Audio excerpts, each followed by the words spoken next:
So something that you really, really want, when you're really, really not getting it, feels really, really bad. Is that what you're saying to us? If it was like the Adele tickets, don't really care. This is the law-based thing that you're wanting to extract from all of this. This is the nugget that you're looking for. If I don't want it, and in my not caring, I can get it. Now stay with us, because that sucks in and of itself. If I don't care about it, and therefore I'm not resisting it, it will come easily. If I want it a little bit, and I have a little resistance, it'll be a little difficult.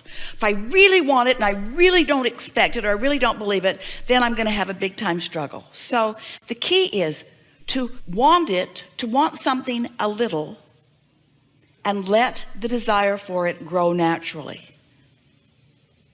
Stay with us. To want it a little, or let's say want it generally. Want it generally. And then let the desire for it gather momentum. Because if you'll start with a general desire, you'll have less resistance in it. And law of attraction will cause that general desire to pick up speed. So it'll get more and more until you'll end up with a very healthy desire and no resistance. And then manifestations that are going to pop into your experience all over the place. Did you follow the formula? So can I repeat it back to make sure I got it? Yes. So letting go of specific people, details, like making the list of what I'm looking for, and just, I want a companion, and I want somebody that makes me feel happy, and just like the general feeling, and then distract myself with other things, recognize that it will gel and come together. And only you know how general you have to be. In other words, if you get so far as to say, I want a companion that I don't have, just a sort of obvious thing. How about noticing when you have it, like even with friends? It's nice to have somebody with you. It's nice to have this. It's nice when somebody... Well, only you will know by how it feels when you come across those thoughts. But we're suggesting that you start in a far more general place, such as, I'm living happily ever after, and the universe is yielding to me on so many fronts. And I really believe that whatever I want on any subject can come to me. And there's evidence of what I'm wanting coming to me in many, many ways. And I'm looking forward to the discovery of more and more avenues through which well-being can flow to me. And I'm certain that I have all kinds of desire that is lined up for me, that's in my vortex, that's being yielded to me. And I believe that the universe is yielding more to me than I'm maybe even able to receive. And I'm getting better and better at receiving it. And I really like this other stuff that I'm doing. And I really like understanding the laws of the universe. And I'm always looking for opportunities where I can help other people see that how the laws of the universe are working too.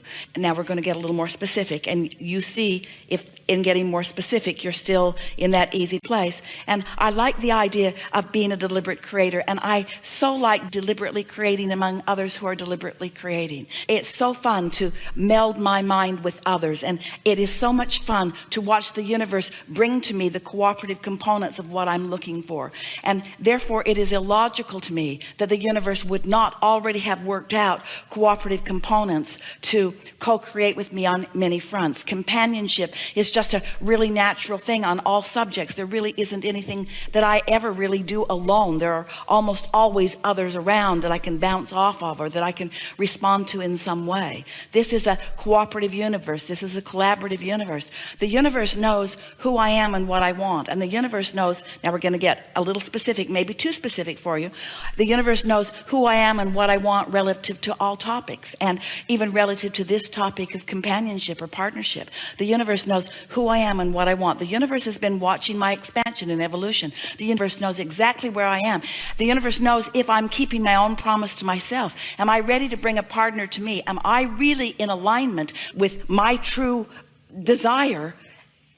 Because if I'm really in alignment with my true desire, then I'm ready for the universe to yield that true desire for me. But if I'm not quite ready, then I really don't want the universe to yield it to me, even though I know the universe is going to yield to me, because law of attraction can't keep that from happening. So a person comes to me who's not quite right because I'm not quite right yet with my own desire. I have more opportunity to work more of the bugs out, more opportunity to really discover who I am, more opportunity to not care so much what others are thinking around me, more opportunity to flow the energy and not be so aware of how others are responding to the energy that I'm flowing.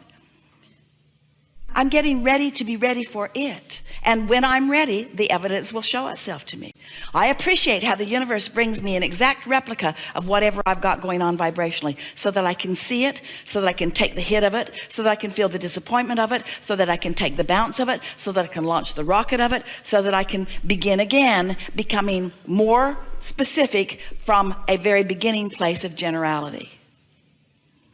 So we're going to make a very strong statement. You can't get there from there. Now stay with us. You can't get there from there. You can't get to a manifestation of something that you've got lots of resistance to. You can't get there from there. Just stay with us for a minute, because it's not like the things we usually say to you, because we usually say you can be or do or have anything, but we're saying this to you because we want you to sharpen your skills of creation, because you're ready to do that. You can't get there from there. What do you mean, Abraham? You can't get to that manifestation that you want given the vibration that you're offering. Oh. So what's off in the vibration that I'm offering? You've got too much resistance for that to unfold easily. Well, what do I do about the resistance? Should I work harder? Should I think about it more? No, that will make the resistance more. What should I do? Get off the subject. Get off the subject. That will make the resistance less. You see, if you get it, and we're going to ask you if you do you believe that your vortex exists? Do you believe that there's a vibrational version already queued up for you? Do you believe that universal forces are arranging circumstances and events, and that the cooperative components are all lined up for you? So if you believe that, then what is the piece that you've got to do? You've got to allow it. You've got to get yourself in the receiving mode, which means you got to be happy anyway. You got to be lighter about it. Well, how do you be light about something that you're heavy about? Don't think about it for a while, and it will dissipate. And then next time you think about it in more general terms. It's like the movie that our friend was talking about. You have to reestablish your own communication between you and your inner being. And your inner being is not speaking to you in words. We sort of distort that when we're talking to you with all of these words. In fact, sometimes the words are so much it's like a hair blowing back experience for you. You'd be better off not even listening to all of these words. Your inner being is not speaking to you in words. Your inner being is offering blocks of thought, which you are translating into impulses, into memories, into thoughts, you see. Is it safe to go back to the memories that were happy? Like, does that generate where you're thinking that's like just wipe it all away? Do you feel how reluctant you are to let go of what you've been doing that isn't working? Well, that I thought did work. I mean, I remembered this, and then somebody came, but then they went away.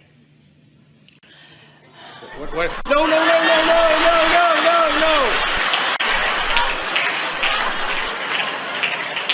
They did come. You see, what they just reflected back to you, they just channeled their own inner beings. And what they reflected back to you is what you're doing vibrationally. It doesn't matter what the words or the actions are. They reflected back to you the mood. You got to get over being disappointed before you can start the momentum toward what you want. You got to get over being lonely before you can start the momentum toward what you want. You got to get over feeling like it's not fair before you can get something that you want. Everything that we're talking about, we're trying to get you to a neutral zone, to this place where the resistance is all finally at bay, where you can wake up in the morning and start thinking some thoughts that are getting you in the direction of what you do want. This will help you a lot. Your inner being never looks back. So your inner being is not trying to mine anything that went anyway before in order to give you something now. Your inner being's not looking back. Your inner being's only looking forward. And so when you look back, it's almost always a minefield, almost always. Okay, so really just wipe everything and go neutral. But even in the wiping of it, can you feel that the wiping of it is an action that doesn't wipe it, it shines a light on it? I'm going to wipe that out. What, that? I'm wiping it out. I'm not going to think about it anymore. I'm not going to think about that anymore. Oh. You got to change the subject. You got to change the subject. The subject has to be your happiness, not a relationship that you think is the path to your happiness. The subject is happiness. And there's happiness in so many subjects. Let's see. Just got to be happy, not happy with this ulterior motive. I want to be happy, universe, with a person. I'm happy, and so much of my life is working out. So much of my life is working out. We believe that. It's easy to have a life that's working out and to once again get hooked on conditions.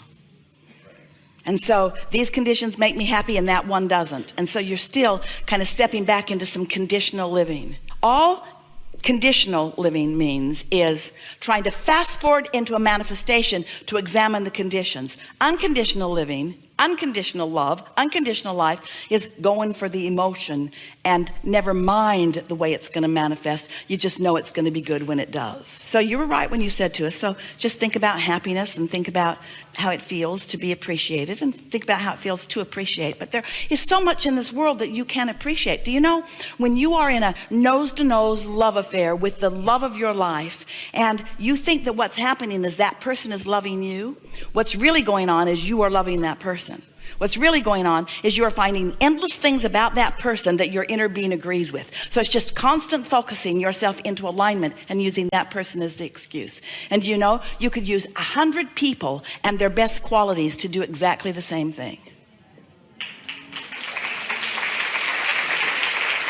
And you could let those 100 people help you tune to what you want. And then someone who holds all of those manifested already or potential to manifest qualities that you have trained yourself to be active in your vibration make their way into your experience.